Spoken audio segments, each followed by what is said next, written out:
Hello, meu nome é Morena dos Anjos e esse é o Dicas, um canal para compartilhar com vocês minha paixão por obras de terror. Hoje eu tô aqui para falar de Fantasmas do Passado, uma obra estrangeira que tá lá no catálogo da Amazon Prime Video. Mas antes, se inscreva aqui no canal, deixe seu like, isso é muito importante para divulgação, ativa o sininho para o YouTube entender que você quer assistir os vídeos do canal e bora falar de terror.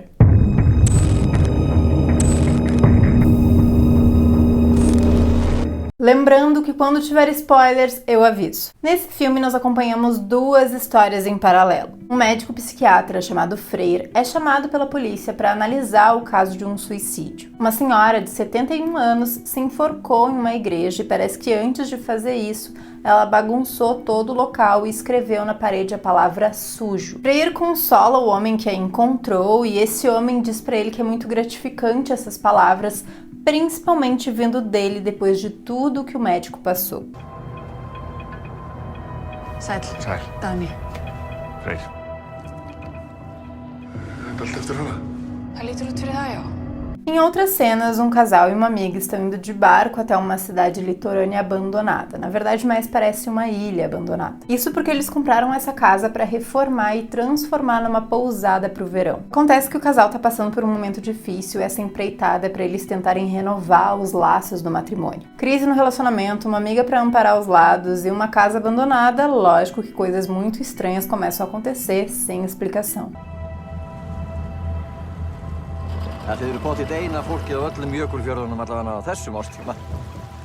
Mas e aí, será que essas duas histórias têm alguma coisa a ver uma com a outra? Fantasmas do Passado é uma produção islandesa de 2017, dirigida e coescrita por Alextor Kjellson. Nela nós temos uma fotografia muito fria, que nos passa a sensação de umidade, com muitos tons verde e azul e raros vermelho e amarelo que aparecem em detalhes e até em chamas de velas, iluminação e tudo mais, porém muito desbotados sempre. E as cenas que remetem ao passado têm aquele tom de filme antigo, sépia e chamuscado. Sua narrativa é lenta, principalmente porque essas duas histórias são contadas intercaladamente. A gente assiste 20 minutinhos do médico, 10 do pessoal lá da casa e assim vai indo. Isso talvez deixe a história um pouco confusa, então ela requer uma certa atenção do público. Ainda assim, mesmo prestando atenção, eu acho que alguns momentos ficaram vagos e não consegui identificar se isso foi proposital ou não. Mas também não é nada que comprometa muito a qualidade da obra. As interpretações são boas, nada de extraordinário, assim como a trilha sonora. Nós temos alguns poucos jumpscares que são muito bem inseridos na obra e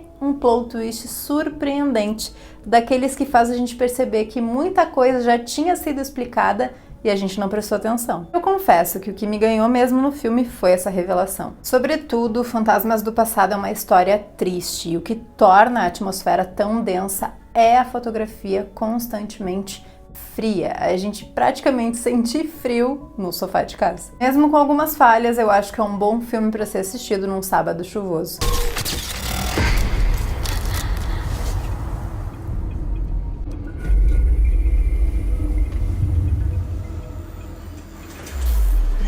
Bom, agora eu vou falar mais sobre a história, então haverá spoilers, eu sugiro pausar o vídeo, assistir o filme e voltar aqui depois, mas se quiser continuar, fica à vontade. O psiquiatra teve há cerca de 3 anos o seu filho desaparecido e é lógico que ele nunca superou isso, mesmo tendo certeza de que o menino tá morto, já que Benny tinha diabetes do tipo 1 e não poderia ficar muito tempo sem comer. Ele desapareceu quando saiu para brincar de esconde-esconde. Em depoimento, na época, um amiguinho do Benny disse que ele se escondeu em um submarino verde. Porém, esse menininho é autista e não foi muito levado a sério no seu depoimento, afinal de contas nem tem submarino ali naquela região. Bom, durante a investigação dessa senhora que se matou, o Freire encontra nas costas dela cicatrizes em forma de cruz. Umas de anos atrás, outras de pouco tempo antes de sua morte. Ele e a Dagny, a investigadora, olham fotos do dia do suicídio e comparam com um caso de há mais ou menos 60 anos atrás, que aconteceu a mesma coisa. Embora ninguém tenha se matado, a igreja foi toda bagunçada, toda destruída e na parede a palavra sujo havia sido escrita.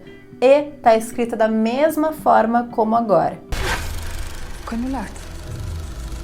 Myndirðu telja að sama manneskjan hafi verið að verki í bæði skiptin? Já, algjörlega. Ég meina, Það útilokar þessi tilviljun. Esse vandalismo teria sido feito na época por Bernardos, um menino que era vítima de bullying. As crianças chamavam ele de sujo porque ele nunca queria tirar a roupa para tomar banho na escola depois dos exercícios. Isso porque ele tinha cicatrizes nas costas em formato de cruz, feitas pelo pai que culpava ele pela morte da mãe. Bernardos, 5 anos após o incidente com a igreja, desapareceu. Através de uma foto, Dagny Freyr vê que das 8 crianças que tratavam ele mal, 6 já morreram.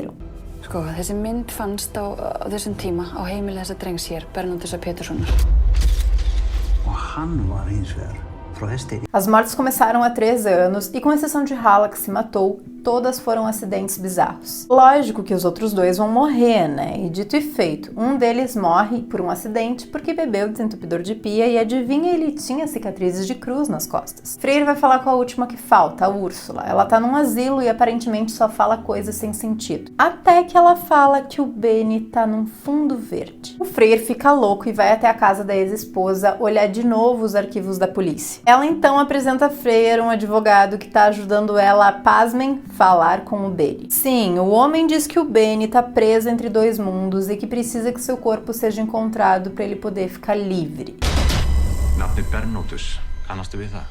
Eu achei meio nada a ver essa história do advogado, acho que ficou meio over. Tudo isso poderia ter sido resolvido de uma outra forma ou até sem nenhuma explicação, porque a história já estava se encaminhando para esse resultado. Mas enfim, o médico não acredita muito, fica indignado e volta para casa. É aí que ele tem a visão de um menininho correndo pela rua. Ele vai atrás e assim ele encontra a Úrsula dentro de um barquinho abandonado. Ela então conta que na época viu para onde Bernardos foi. Ele estava fugindo dos colegas como sempre, ela era uma das colegas. Ele entrou num barquinho, se escondeu e depois disso nunca mais ele foi visto. Porém, há 3 anos, quando o Benny desapareceu, ele meio que acordou o Bernardos e aí ele foi atrás da galera toda. Tá, agora eu vou dar uma pausa na história do médico e vamos lá pro pessoal da casa. O casal Garor e Katrin e sua amiga Liv levam um monte de equipamentos para essa casa para então transformar ela numa pousada. Katrin e Garor perderam um filho. Ela teve que dar luz a um bebê que já estava morto. Imagina o peso disso para um relacionamento. Perto da casa tem um pequeno cemitério improvisado e poucos dias depois deles estarem lá, a Katrin começa a ver um menino por ali. Inclusive encontra uma cruz de madeira com o nome de uma mulher. E é então que certa noite, naquele cenário bizarro, ela também encontra o que seria o corpo de uma criança. A gente sabe que é o Bernardos, porque junto com o corpo tem a foto de uma mulher, e a gente já viu em outro momento que é a foto da mãe dele. Ou seja, quando ele estava fugindo e entrou naquele barco, ele foi parar lá naquela cidade abandonada, naquela casa. Fez um enterro simbólico para a mãe, então o nome naquela cruz é da mãe dele, e acabou morrendo lá, sem comida, sem água, sozinho. Sim, é bem pesado. Bom, diante disso tudo, os 3 vão para outra casa, afinal de contas não vão ficar ali junto com o corpo, né? E sobem os morros lá para ver se conseguem sinal no celular para pedir ajuda. E a gente nota que tem alguma coisa estranha entre o Garor e a amiga, a Liv. E a Katrin confronta ele e pergunta o que tá acontecendo. Lógico que os dois estão tendo um caso, né? Garor e Liv conversam e adivinha, eles queriam na verdade era ficar juntos, tirar a Katrin da jogada. Mas gente, por que todo aquele rolo então? Sério, que ranço. Porém, os 2 traíras são atraídos também por um menininho correndo até umas ruínas que acabam desabando em cima dos 2. Það verður allt í lagi. Katrin corre para ajudar, o Garor já morreu, a Liv tá quase, ela pega o celular para tentar o sinal de novo. Ela então vê as mensagens entre os 2 e a Liv tava grávida do Garor. Nessas alturas a Liv já tá morta e pela sequência de cenas dá a entender que a Katrin nem pede ajuda e completamente catatônica, desolada, ela deita do lado do corpo do Bernardos.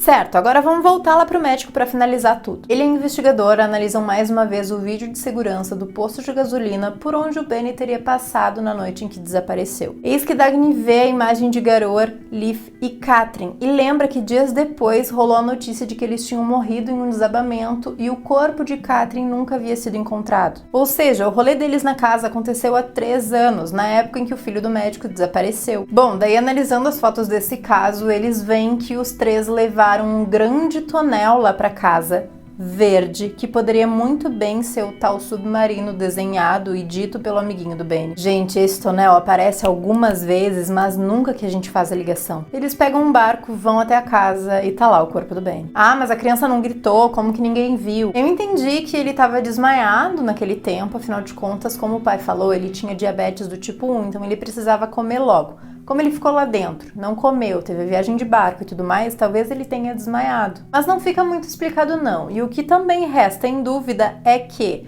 será que o médico viu ou não viu o corpo da Catherine lá embaixo quando ele estava dentro da casa? Eu achei estranho não investigar em mais lugar, mas na verdade só quem sabe de todo aquele rolê do Bernodos, pra onde que ele foi, é o Freyr e a Úrsula que contou pra ele.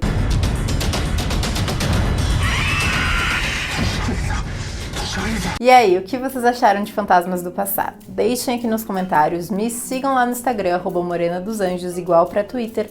Muito obrigada por terem assistido até aqui. Não esqueçam de ativar o sininho e até a próxima.